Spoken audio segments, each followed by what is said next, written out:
Have you ever stared directly into the sun until your vision blurred? Until the edges of the physical world disintegrated into a blinding, searing white heat that felt less like light and more like a physical blow to the retina? If you have not, you cannot possibly understand the violence, the audacity, and the absolute obsession that drove a short, grubby, working-class Cockney barber's son to dismantle the polite, aristocratic world of Western art and rebuild it out of pure, chaotic atmosphere.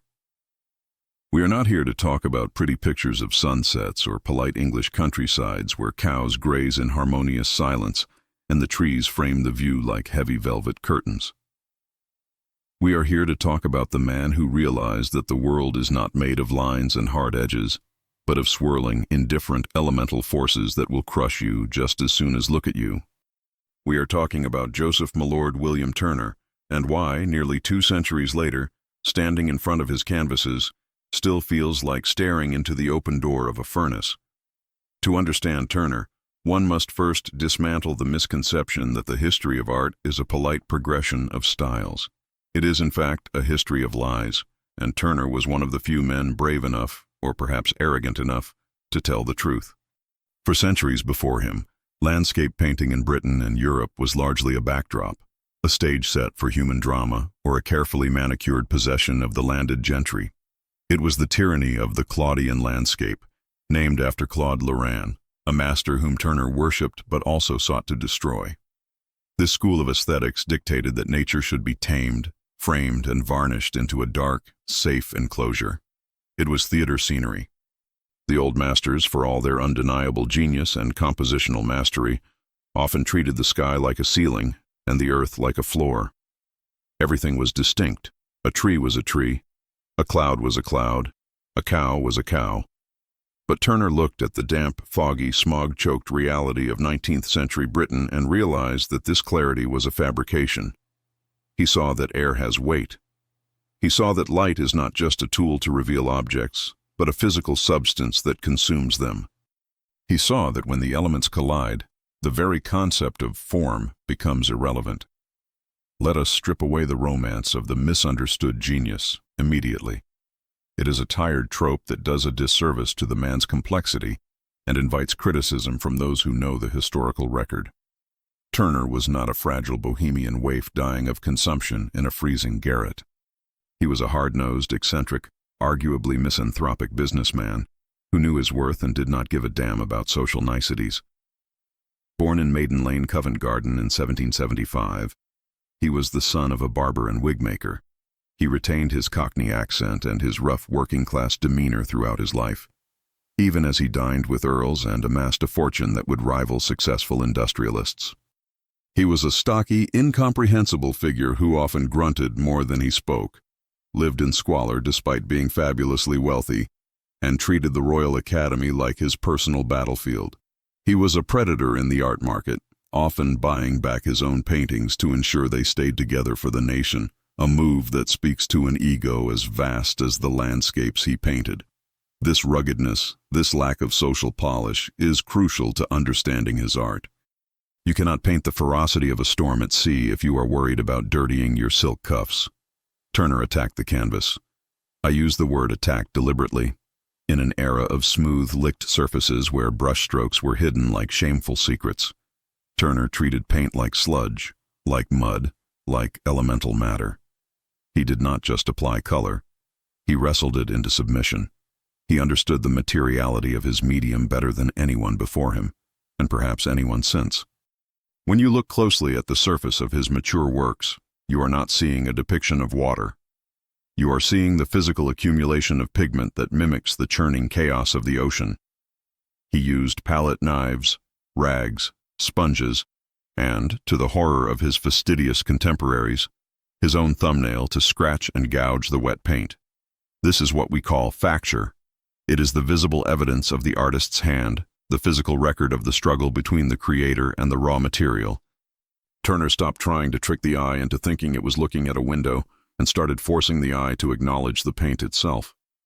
This was the first major step toward what we now call modernism.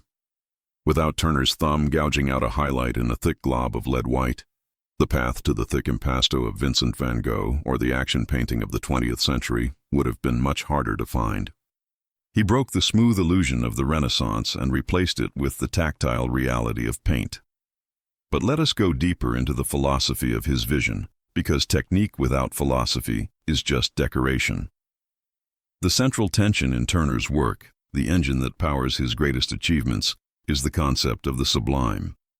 Now, this is a term that gets thrown around loosely in university seminar rooms, but in the 18th and 19th centuries, it had a very specific, terrifying definition, largely codified by Edmund Burke. Burke described the sublime as that which excites the ideas of pain and danger. It is productive of the strongest emotion which the mind is capable of feeling. It is the awe you feel when looking at a massive waterfall, a thunderstorm, or the vastness of the ocean. It is a beauty that terrifies because it reminds you of your own insignificance. Before Turner, painters tried to capture the sublime by painting big mountains and tiny people to show scale. Turner realized that was not enough. It was too intellectual, too detached. To truly convey the sublime, you had to dissolve the viewer into the scene. You had to make them feel the dampness on their skin, the salt in their eyes, and the vertigo of the abyss. He achieved this through a radical restructuring of composition.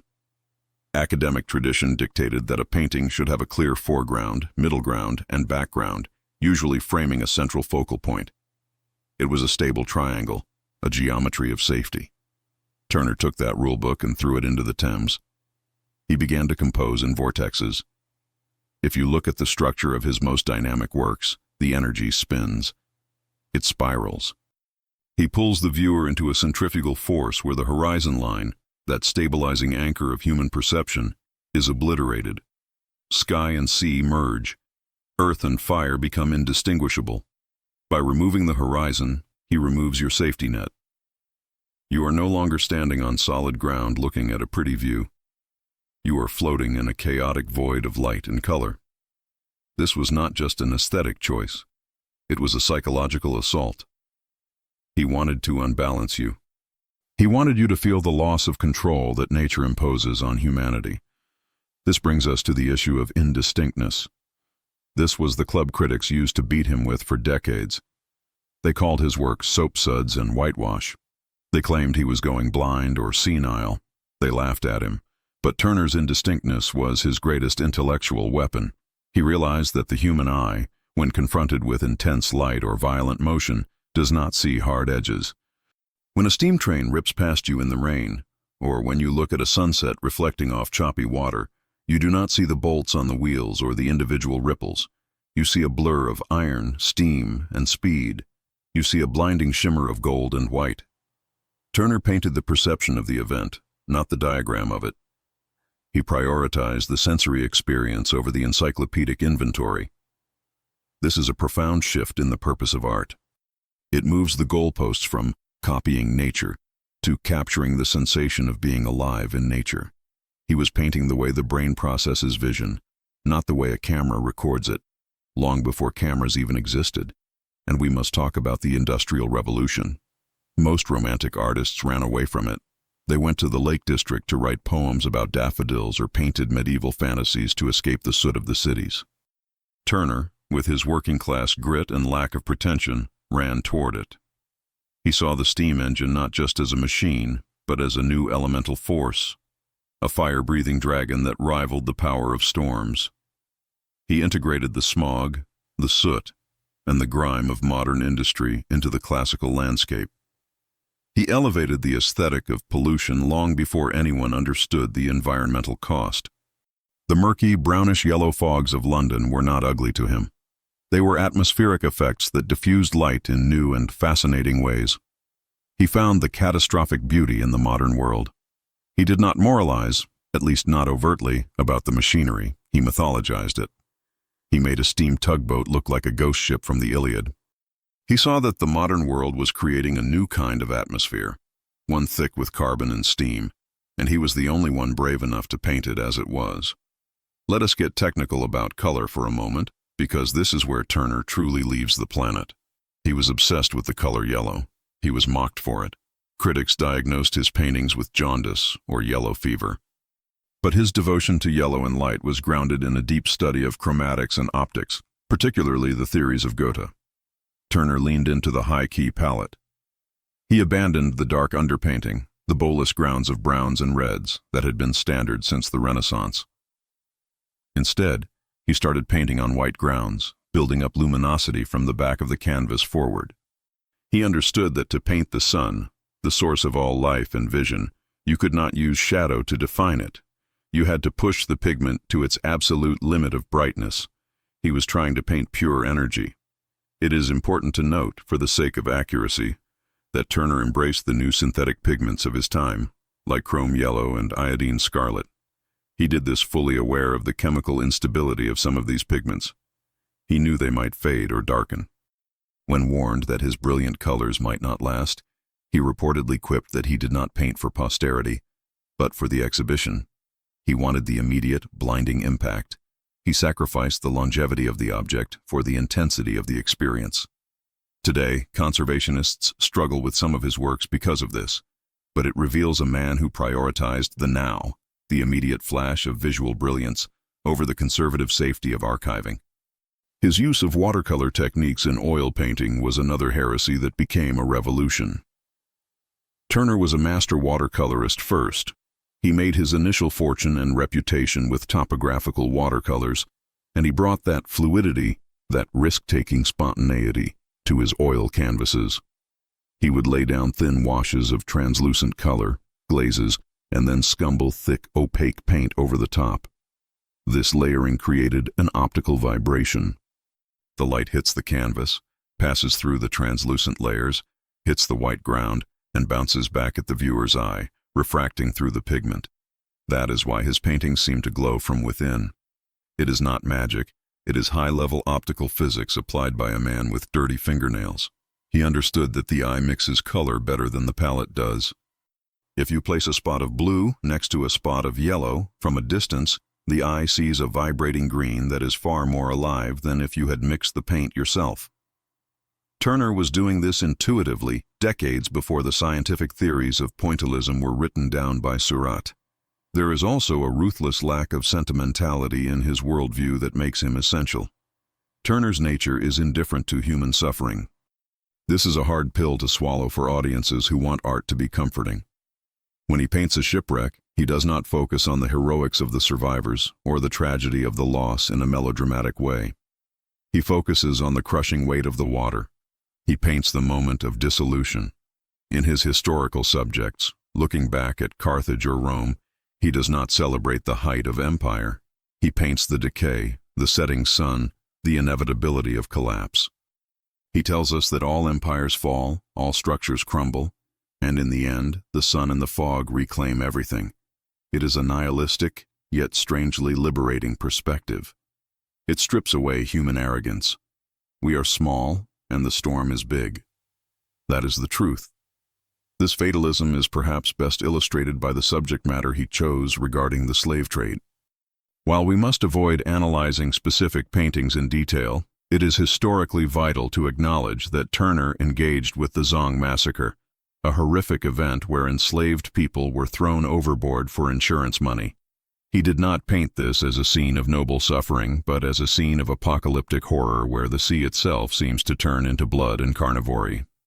He used the power of the sublime to indict the morality of his time, turning the landscape itself into a witness to human atrocity. He forced the polite society of the Royal Academy to look at the blood on their hands through the veil of a sunset. As he aged, his work became more abstract, more daring, and more incomprehensible to his public. The critics thought he had lost his mind. In reality, he had simply stopped caring about anything other than the light. The subjects, the boats, the castles, the whales, became mere excuses to hang paint on. The forms dissolved almost entirely. These late works are the ones that make modern art historians weep.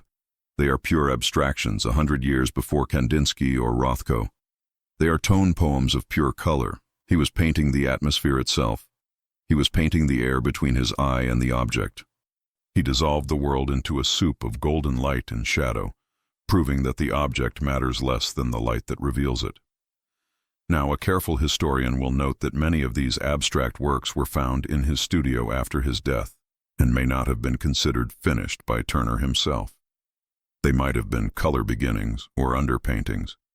However, the fact that he kept them and that they show such a radical departure from form proves that his private vision was centuries ahead of his public one. Why does this make him a greatest name? Because he broke the timeline. He stands as a colossus with one foot in the Romantic tradition of the 19th century and the other firmly planted in the 20th century. He liberated color from form. He liberated the brushstroke from the duty of description. He liberated the viewer from the safety of the passive gaze.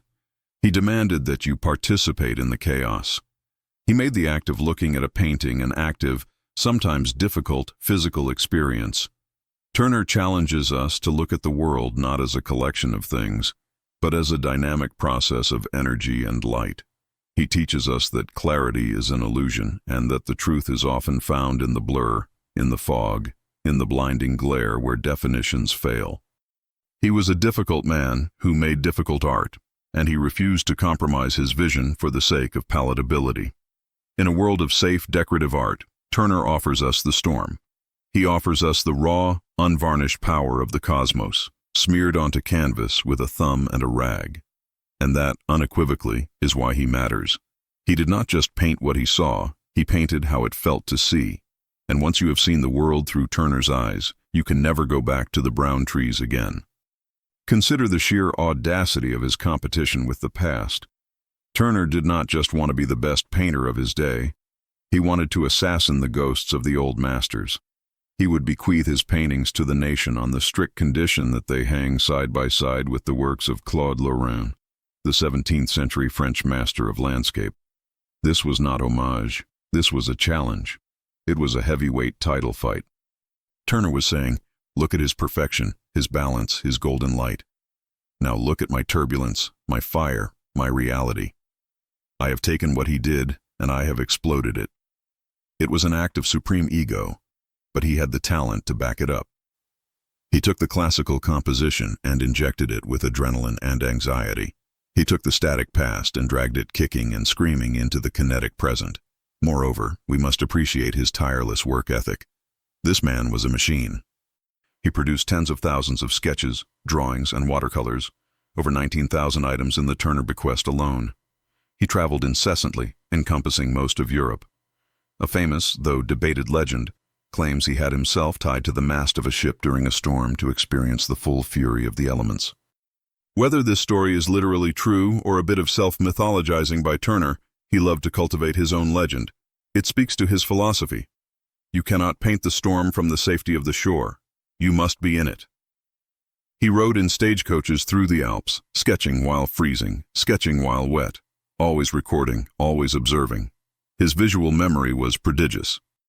He could look at a storm at sea and months later reproduce the exact chaotic interplay of the waves and clouds in his studio. He did not wait for inspiration to strike. He hunted it down. He treated art not as a divine gift, but as a labor, a trade that required constant practice and observation. This demystifies the artistic process in a healthy way. It reminds us that greatness is not just a spark. It is a grind. It is the accumulation of thousands of hours of looking. We should also address the varnishing days at the Royal Academy. These were the days before the exhibition opened when artists could put finishing touches on their paintings. For most, it was a time for minor adjustments. For Turner, it was performance art. He would send in a canvas that was barely more than a rough layout, a vague suggestion of forms. Then, in front of his stunned rivals and the public, he would spend the day attacking it with paint, spitting on it, scrubbing it, transforming a vague blur into a masterpiece in a matter of hours. He did this to show off, yes, but also to demonstrate the immediacy of his genius. He wanted to show that the magic happened in the act of painting, in the moment of creation. It was a power move that intimidated everyone in the room. It showed that for him, painting was a living thing, malleable until the very last second.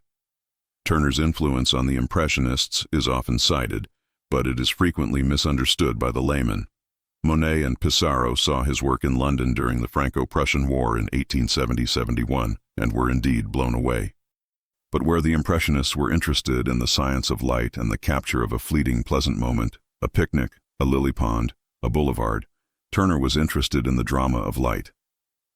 The Impressionists sought a kind of optical objectivity. Turner sought an emotional subjectivity. His light is heavier, more laden with meaning and doom than the light of the French Impressionists. Yet, without his permission to dissolve form, without his demonstration that a painting could be just atmosphere, the bridge to modern art would have been much harder to cross. He unlocked the door. Furthermore, let's consider his financial independence. Turner was savvy. He opened his own gallery on Queen Anne Street. He controlled his own market. This allowed him to paint whatever he wanted. He didn't have to kowtow to a patron who wanted a flattering portrait of his estate. If the critics hated his late abstract work, Turner didn't care, because he had enough money to buy his own freedom. This is a crucial lesson for any creative professional. Financial independence creates artistic freedom. Because he wasn't desperate for a sale, he could be desperate for the truth. He could experiment with the unsaleable, because he had already sold the saleable. He used his commercial success to subsidize his avant-garde experiments. There is a distinct Britishness to his work that cannot be ignored, yet it transcends national borders. He captured the peculiar shifting light of the British Isles, the way the sun struggles through the mist, the way the rain creates a veil over the landscape. But in capturing this local specificity, he tapped into a universal experience of nature. Everyone, regardless of where they are from, understands the feeling of being small beneath a vast sky.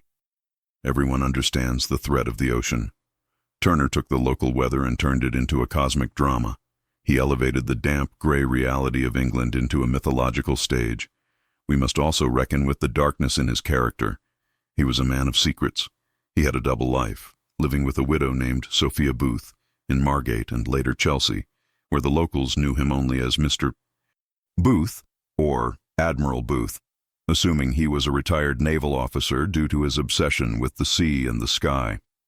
He severed ties with much of his family, particularly his mother, who suffered from mental illness and died in an asylum, a trauma that perhaps fueled his obsession with the instability of the mind and nature.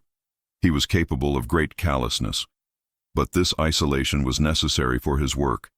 He needed to be alone to confront the void. If he had been a socially active, happy family man, perhaps his work would have lost its edge. The melancholy that permeates his vast, empty landscapes is the melancholy of the man himself. He poured his isolation into the canvas. The loneliness of the single ship on the horizon is the loneliness of Turner.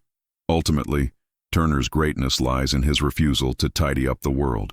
We humans have a deep psychological need to categorize, to label, to make things neat and understandable. We want the world to make sense. Turner looked at the world and said, "It does not make sense. It is wild, it is violent, and it is beautiful because it is uncontrollable." He forces us to confront the chaos. In a digital age where every image is filtered, sharpened, and color-corrected to perfection, Turner's messy, blurry, violent paintings are more necessary than ever. They remind us that the real world is not high definition, it is raw. To stand before his work is to be reminded of the fragility of civilization. He paints the fires that burn down parliaments, the storms that sink navies, the time that erodes castles. He is the painter of entropy. And yet, amidst all this destruction, there is the light. Always the light. A blinding, golden, spiritual light that suggests that even if everything we build falls apart, the energy of the universe remains. It is a terrifying thought, but also a deeply spiritual one. Turner is not just an art historian's painter, he is a philosopher's painter. He asks the big questions not with words, but with lead white and chrome yellow. So, when you ask what makes him one of the greatest names in history, the answer is simple. He saw further than anyone else. He saw the end of the old world and the beginning of the new one. He saw the atoms dancing in the air. He saw the beauty in the destruction. And he had the courage to paint it all, leaving us with a vision of the world that is as terrifying as it is magnificent. He is the father of modern vision, the man who set fire to the rule book and warmed his hands over the flames. He remains to this day the undisputed master of the storm,